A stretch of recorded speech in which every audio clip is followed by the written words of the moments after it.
Buongiorno e ben ritrovati con il TG Flash di New Sicilia, di seguito i titoli più importanti della mattina. Maxi Blitz contro la pedopornografia online. L'operazione, chiamata ELO e coordinata dalla Procura distrettuale di Catania, ha visto coinvolti oltre 500 agenti della Polizia Postale in tutta Italia, più di 100 le perquisizioni nei confronti di altrettanti indagati, 56 le città coinvolte e 34 gli arresti. La politica, una proroga per consentire agli enti e alle associazioni che non l'hanno ancora fatto di spendere i soldi derivanti dal maxi emendamento della finanziaria.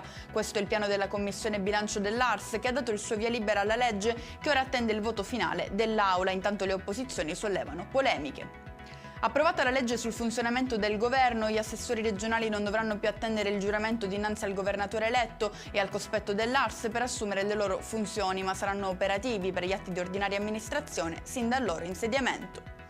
Stanziati dalla Regione siciliana 53 milioni di euro in favore del mondo dell'istruzione, con particolare attenzione al miglioramento delle infrastrutture e al contrasto alla dispersione scolastica. Sono 209 i progetti finanziati, presentati da enti locali e istituti, mirati a potenziare azioni di supporto agli studenti. Chiudiamo con un episodio di violenza nel carcere Ucciardone di Palermo. 4 agenti penitenziari sono rimasti feriti mentre cercavano di porre fine a una rissa tra detenuti. È un vero inferno, denuncia il segretario nazionale del sindacato CNPP. E con questo è tutto, prossimo appuntamento più tardi alle 19:30. Grazie per averci seguito, buon proseguimento di giornata.